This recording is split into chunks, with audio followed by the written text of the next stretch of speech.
We'll take one by one. We'll take one by one question. Okay, we'll not get into too many questions. We'll try to sort out one by one question. Okay. Okay. So first thing what you are saying is that Brahman cannot be known. Right? Yes. Upanishads say Brahman cannot be known by the mind. Yes. Correct? So actually, Brahman cannot be known by the mind. Brahman cannot be thoughts cannot reach him. All those things Upanishads say. Mm-hmm. So that statement has to be qualified. Okay. So the Upanishads also say Brahmavid Brahmaiva Bhavati. Means knower of Brahman becomes Brahman only. Now, knowing of Brahman is being Brahman. It's like Brahman cannot be known as an object. So Brahman can always be known as a subject. I am Brahman. That is the knowledge of Brahman. So Upanishads, when they say Brahman cannot be known through the mind, Brahman cannot be known as an object. Brahman is not available for our pratyaksha, sense organs, or mind. Mind as a what you call as inference. Okay, but Brahman can be known very clearly and realized as my own self through vichara, the self-knowledge gained through understanding of Vedantic teaching. So Brahman cannot be known is a qualified statement. Brahman cannot be known through sense organs or the mind. But the same Upanishads say, Mana eva karanam manushyanam bandha mokshiho. So the mind alone is the cause of bondage and liberation. The bondage is there in the mind, ignorance. The liberation also happens in the mind. How does the liberation happen? When I realize I am Brahman, that is the knowledge of Brahman. I am Brahman is a crystal clear knowledge. And that is called aparoksha jnana. Okay, that knowledge is of three types. Paroksha means indirect. Okay, pratyaksha means through sense organ. Inference means mind, logical. But Brahman is aparoksha jnana. With aparoksha jnana, Brahman can be known very clearly. So the teaching of Upanishad, when say we have two contradictory statements are there, Brahman cannot be known is one statement, and other sentence of Upanishad says Brahmavid Brahmayo Bhavati. Knower of Brahman becomes Brahman only.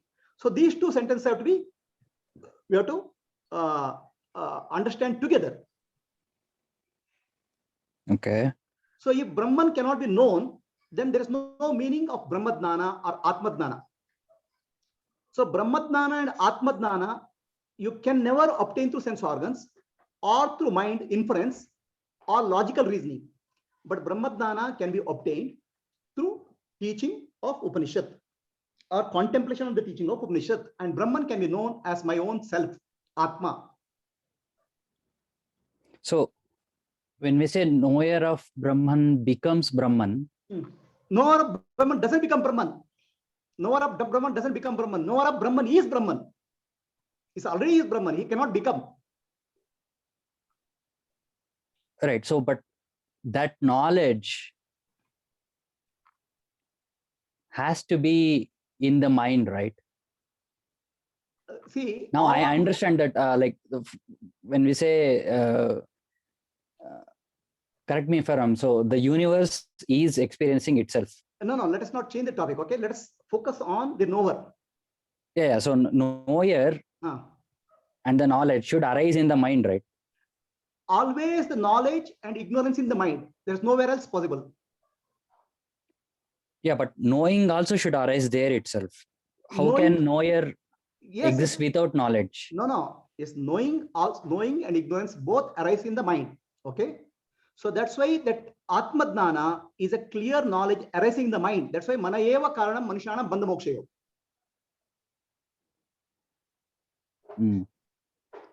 So I'll tell you here the hitch, the trick here. Okay. Brahman or Atman, forget Brahman. Okay. Atman is myself. Right. Everybody has a concept of self. I am the body, I am the husband, I am the wife. Everybody has a concept of self. Are we clear? Yeah.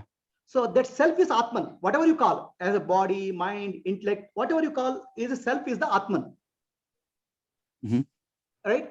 So is there somebody who can say that I don't know Atman? No. So everybody says I know Atman, right? But their understanding of Atman is not complete. Yeah, they're referring to false ego. They don't know the Atman is not limited by the body, mind, and intellect. So, Yeah. for example, I say I am Prabhuji. Okay, I am identifying myself with the name. I am body. I am male. So I am identifying the name. So everybody knows Atman in the sense, some way they know Atman. Okay. So now this understanding of Atman as a self-identity causes a lot of suffering in our life. That's called samsara. Now only Upanishads are not going to show you Atman. Upanishads are not going to show you Brahman. Upanishads are pointing out whatever you know as Atman, and my experience of self is very intimate. It's a direct experience, right? So I know I exist, and it's a very intimate experience. It's direct experience for me. I cannot prove you that I know I exist, but I know I exist. That I know I exist is called aparoksha jnana. And aparoksha jnana is there for everybody. But this aparoksha jnana gets mixed up with the pratyaksha and paroksha. Sense organs and the mind, it mixes the mind. It makes a what you call as a mixture of pratyaksha and aparoksha. So Upanishads are helping only to separate out aparoksha with pratyaksha and anumana. So now here what will happen? When you say Atma, I know everybody knows I know I exist. There's no proof required for that. And in fact, I don't need proof to give proof to anybody, because it is my direct experience. The direct experience is called aparoksha. But people always confuse the direct experience with the indirect experience. For example, somebody goes into a dark room. If you ask him, is there a chair? He says, no, I don't know. Is there a table? I don't know. Then are you there? He says, I am there. Now, how do you say you are there? Then he says, because my body is there, I am there. So now you associate your existence with the body and mind. So Upanishads are only pointing out that your existence is not depending on the body and mind. That is the pointing out done by Upanishads. They are trying to remove the mixture of what you are called pratyaksha and anumana with the aparoksha. So aparoksha jnana is a valid knowledge. It's a very direct experience knowledge. So the aparoksha knowledge of Atman is there for everybody, but they mix and confuse with the pratyaksha and anumana. Is that up to this point, is it clear? Yeah, I'm clear. Yeah. So the purpose of Upanishad is to separate out aparoksha knowledge from the pratyaksha and anumana.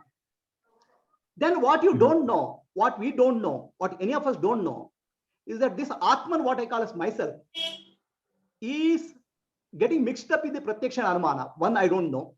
Second thing is, this Atman, when its mixture is removed, that Atman is infinite, Brahman, that I don't know.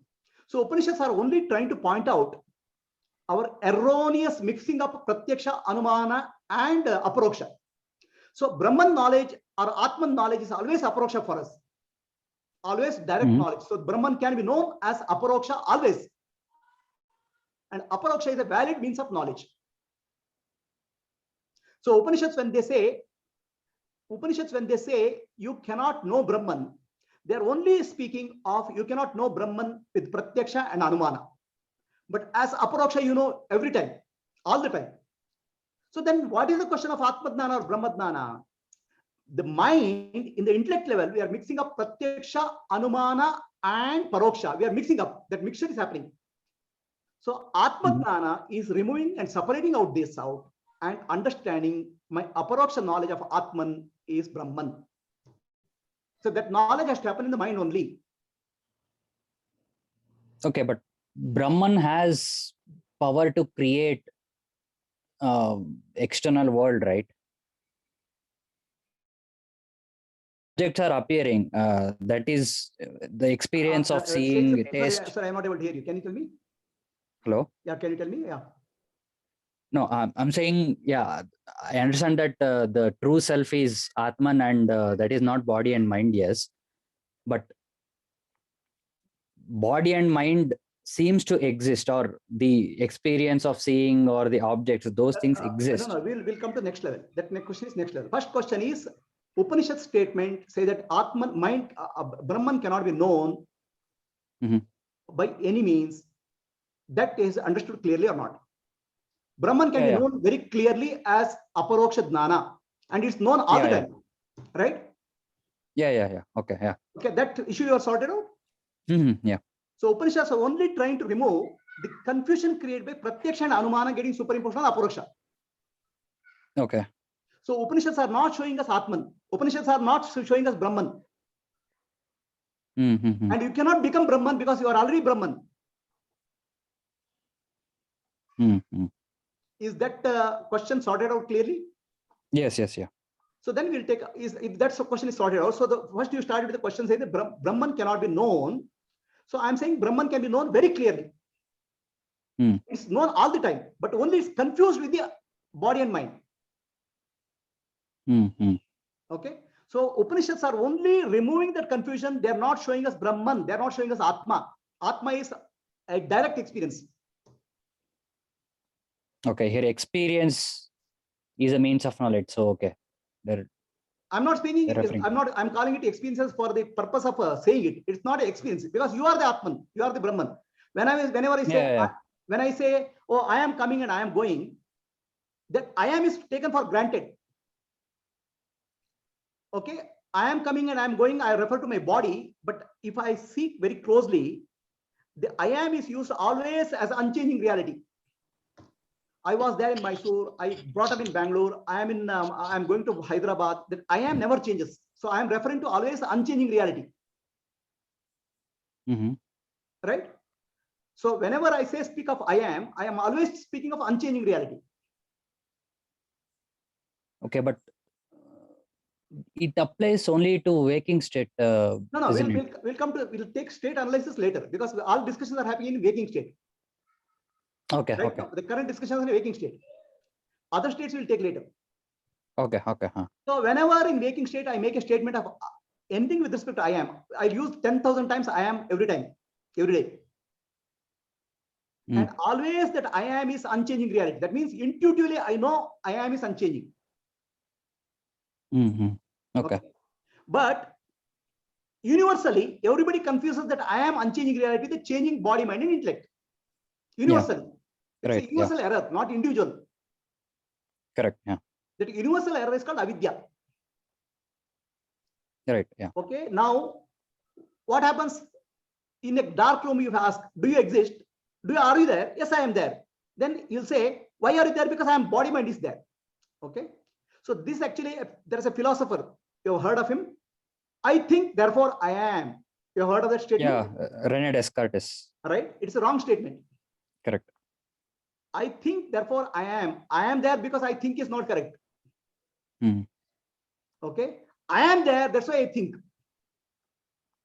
Correct. Yeah. So this is an error of taking me body as me and then thinking that I exist. So because you exist, the body exists. This confusion has to be removed. So I am, when anybody speaks of I am, whether an ignorant person or Gnani, when they speak of I am, they are always referring to unchanging reality, Brahman, Atma. Okay. You also speak of I am, right? I also speak of I am. Shravan also speaks of I am. So always we are speaking of I am, unchanging reality in our day-to-day talk. And look at our whole life. I am has never changed. Yeah. Right? So that means intuitively, all of us know that there is an unchanging I am in me. Intuitively. That doesn't require proof for me. The proof only comes from objects. Yeah. Okay.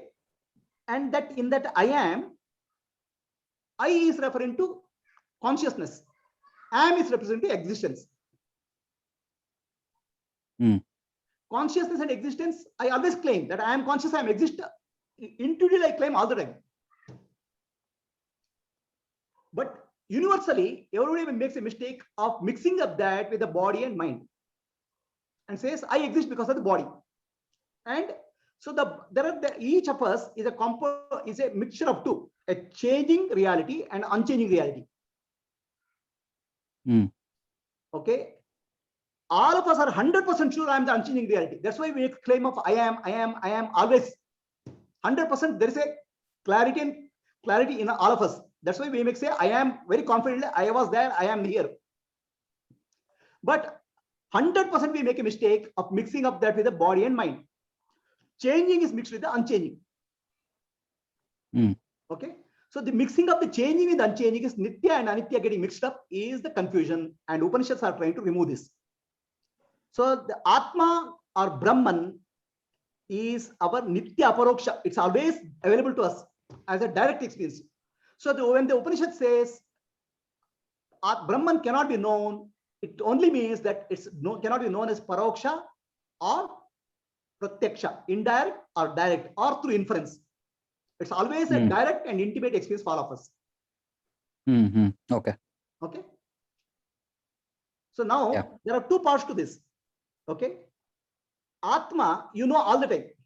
You may mistake it. You may mistake it as a body, mind, intellect, and husband and wife. You can mistake it.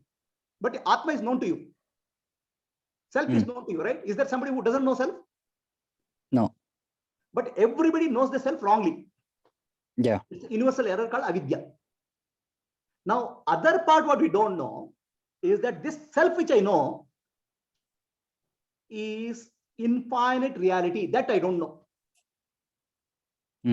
That infinite reality is called Brahman. Now, Brahman is not a different entity. Brahman is Parama Atma. So my Atma is, myself is called Atma, and Brahman is Parama Atma. So now Parama Atma means, Parama means supreme. What is supreme? It is not limited by time, not limited by space, and not limited by objects. These three are Parama. So what Upanishads, what you're saying something? No. Yeah. So what Upanishads are saying is Atma is Brahman, means Atma, what you know as limited self, is really Parama Atma, is unlimited self. That's all they're saying. It's not a Brahman, it's a different entity. Okay. But the doubt which I have is, I feel that Atma is part of Brahman. That is the confusion I have. This actually part of something. Okay. Now we'll take up this separate question. This much is answered. Yeah. So let's close this question and we'll take up next question. Sure. Yeah. Okay, Gayatri, next question.